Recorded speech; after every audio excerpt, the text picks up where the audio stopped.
I get this question a lot from people that I know. So I decided to just go ahead and make a video about it.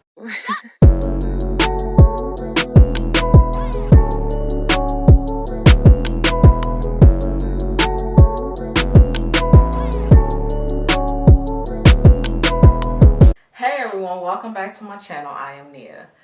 Today's video is going to be about how I went from thin hair to thick and curly hair like this. So make sure you stick around for the full video to get all of the tea, as they would say. And if you've been watching my channel for a while, you know, just kind of checking out a few videos here and there, not sure if you should subscribe. Actually, you probably watched a lot of my videos from start to finish, hit the like button and comment and all of that good stuff. But for some reason you haven't subscribed, I need you to go ahead and hit that subscribe button. Today is your day, okay? I promise you, you will not be disappointed. So go ahead and hit that subscribe button and join my YouTube family. We are growing and we are getting stronger, and I have a lot of great more content coming for you, okay? Okay, so I get this question a lot. People always ask me, how can I go from thin hair to thick hair? Specifically like your hair. And that's a really tough question to answer. It's very hard because everyone's body is different. But I am going to share some of the techniques that I did to just basically turn the health of my hair around. These aren't in any particular order. I'm just going to go ahead and just talk about them. First and foremost, I stopped leaving a protective style in my hair for months at a time. Yeah, I used to leave box braids in my hair for up to 3 months.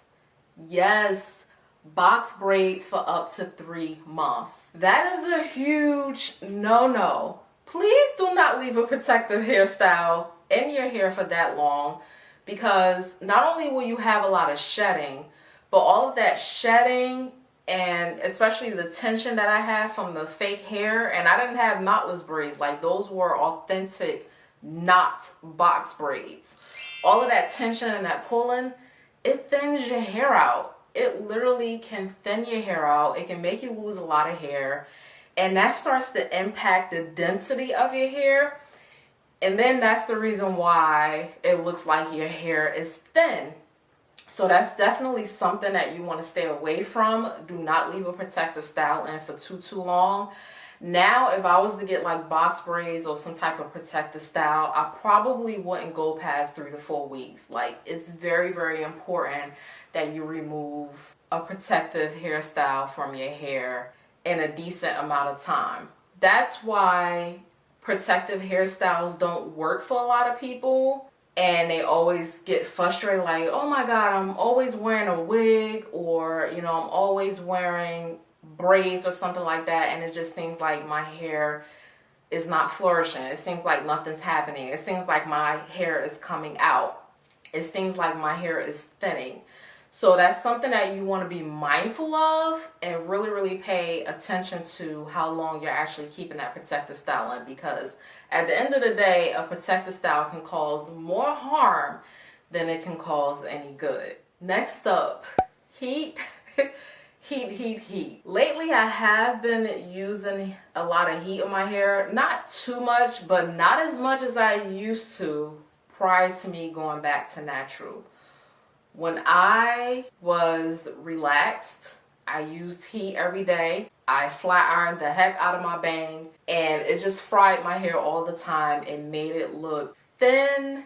It looked like it was coming out. It would just look stringy sometimes, and that was just horrible. So heat can definitely have a negative impact on your hair. It can obviously cause a lot of damage, and it can thin your hair out as well. Once I went back to natural, and I started to do like no heat challenges, my hair started to change significantly. I really saw the true texture of my hair come out. Because when I went back to natural, I actually just transitioned from my relaxer, and then I want to say within maybe close to a year, I can't even remember, it's been so long now, but maybe I transitioned for about close to a year, and then I just cut out the rest of the relaxer. I know a lot of people, when they go back to natural, or some people even state that they've been natural all their lives, but they just use a lot of heat. Like some people were like straight heat naturals, and they didn't see any significant change in their hair. That's because the heat was actually damaging it. Now, I once heard a cosmetologist state that heat is not the enemy. It is how you use heat. And that's so true. If you're not using it as often, if you are protecting your hair prior to using heat, then you shouldn't have any issues. Me personally, I'm on the fence about heat protectants, but what I do incorporate a lot are strengthening hair masks.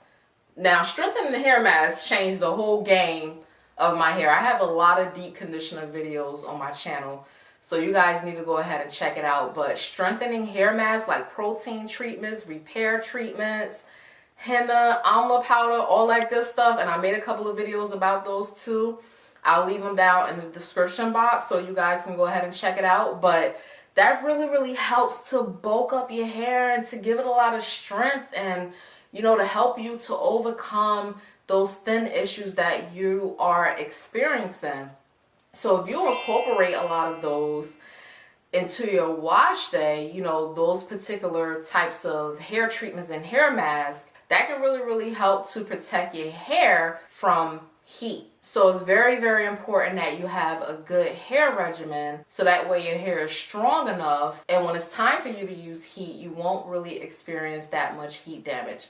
But using heat excessively on my hair thinned it out like it was nobody's business. Once I really got control over it, once I changed my mindset about using heat all the time, that's when I noticed that my hair really started to like transform right before my eyes. So next up, and I know I mentioned this before in a couple of my other videos, and it's kind of obvious at this point, but you guys, I stopped getting relaxers. Now, you guys know that I don't get relaxers, and I don't ever think that I would ever go back to getting relaxers. Worst case scenario, I'll probably become a straight natural, meaning I'll use heat on my hair a lot before I ever decide to pick up a chemical and put it on my hair again. So it's a no-brainer that relaxers have thinned out a lot of people's hair, especially mine's. And I know a lot of women are making a lot of YouTube videos on how to care for your relaxed hair, and you know, some tips on how to prevent your hair from really thinning out. Unfortunately for me, I did not know any of those tips, especially when I was very ignorant to how my hair behaved and what my hair texture used to be like. I was not incorporating any of those healthy hair care tips. I know for me personally, relaxers did a horrible job on my hair. It made a lot of my hair come out. My hair had reached a plateau at a certain point. It wouldn't grow past a certain point. It was just terrible. So I'm actually very happy that I stopped using relaxers, and I started to notice obviously that the thickness of my hair started to return. Like, relaxers was just not my thing after a while. So I'm so happy that I finally kicked the creamy crack in this behind. Keeping your hair moisturized is very important. I kind of alluded to this not too long ago, but I absolutely love to deep condition. Not only do I use strengthening deep conditioners, which you should definitely have some type of balance to make sure that you are using a lot of moisturizing deep conditioners as well. So it's very important that you are keeping your hair moisturized. I just did a recent video on the importance of water. Water is the #1 moisturizer. I'll leave a link to that video up above or down below. But make sure you guys check it out so that way you can learn more about the properties of water and how it has a positive impact on your hair. But deep conditioning your hair is very important. It changed the game for me. It changed the life of my hair. I am always showing you guys some of my favorite deep conditioners on this channel. So it's very important that you are giving your hair the nourishment and the proper treatment that it deserves. So that way you're not constantly experiencing a lot of breakage. You're not constantly experiencing a lot of dry hair. Because after a while, if your hair keeps breaking off because it's so dry, then you're going to see that your hair is starting to thin out. A lot of people would unfortunately have like see-through ends, and their hair will start to like break off and thin out after a certain point. It can probably be because you are not keeping your hair as moisturized as you are supposed to be. Especially if you're wearing like ponytails and buns and stuff like that, and your hair is dry, so it starts to break off at a certain point. That's like a road that you do not want to go down. So make sure you are incorporating a lot of moisturizing techniques into your hair regimen. Coming up with a hair regimen and routine that you can stick to is very, very important. Please do not pass go, and please stop going weeks without washing your hair, stop going weeks without detangling your hair, and stop going weeks without, or even months without trimming your ends. You guys, all of these things lead up to your hair thinning out. The more you go 3-4 months without detangling your hair for whatever reason, and I know that some people's lifestyle can get very, very busy. And I also know, which a lot of people don't really talk about, sometimes people are depressed, which also leads to them not really taking care of themselves. That's a whole nother topic in another video, and my heart definitely does go out to those people, because honestly, the last thing that depressed people want to worry about is doing their hair. So I totally get it. But if you're fine and you're just like really lazy, you don't feel like doing your hair is 9 times out of 10 going to thin out, and it's going to come out. Excessive hair loss will happen when you don't keep up with your hair regimen. Why? Because you're constantly letting your hair get tangled. All of that shedded hair is getting stuck. You keep it in a ponytail. You had it in a ponytail for about 3 to 4 weeks at this point. And now when you go to detangle, all of this hair is coming out. And it's not necessarily a bad thing. It's just because we do lose hundreds of strands of hair every day naturally. So naturally our hair sheds, and when it gets caught up every day in your hair and you're not keeping up with your hair regimen and detangling your hair, you're going to lose more hair than expected, and you're going to notice that your hair is starting to thin out. I've seen countless of people on YouTube, like some of the YouTube videos, especially when like stylists have YouTube videos and they show like some of their clients' hair and they're kind of like thinned out towards the end. They usually say, oh, the client, you know, she wears a lot of ponytails, she's not keeping up with her hair regimen, or she's not visiting the salon like she should be. That can definitely have a huge impact on the thickness and the health of your hair. I used to go a long time without washing my hair. Like, just think about it. With the exception of coloring my hair, but all the bad things that you guys can think of when it comes to what we shouldn't have been doing to our hair, I have been doing those things, which is the reason why I am making this video, because I know what it's like to have thin hair. My hair was thin back in the day, and I did all of these techniques that I'm talking about today to actually reverse that and to get my hair back on track.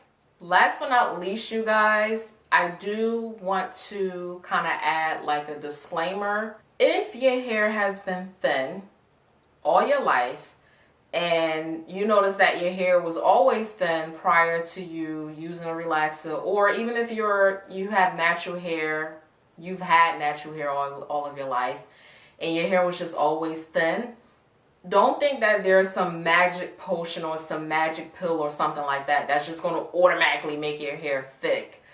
My hair was always thick since day one. Since the day that I was born, I've always had thick hair. So I knew how my hair was prior to me getting a relaxer, because I think I got my first relaxer like in 5th grade. So the years prior to that, I knew I always had thick hair. But once I got relaxers and then I took over my own hair care regimen, that's when it started to thin out, and that's when it started to come out excessively, and I lost all of that volume and the thickness over the years. It wasn't, again, until I went back to natural and I started to incorporate these healthy hair practices is when I realized that I can definitely have a positive impact on my hair. So go ahead and try out these techniques. Like if you drop the ball and you haven't been keeping up with your hair and you're kind of wondering why it's kind of lackluster, it tends to come out a lot, which can be an indication that you need to trim, or it's kind of thinning a lot, it could be because you are not really caring for your hair properly, which I just discussed in this video. So go ahead and try out those healthy hair care practices, and hopefully that can transform your hair from being thin to thick again, like it has done for me. Alright you all, so that concludes today's video. Don't forget to give this video a big thumbs up if you enjoyed today's content. Go ahead and hit that subscribe button to be a part of my YouTube family, and I will see you all next time. Bye.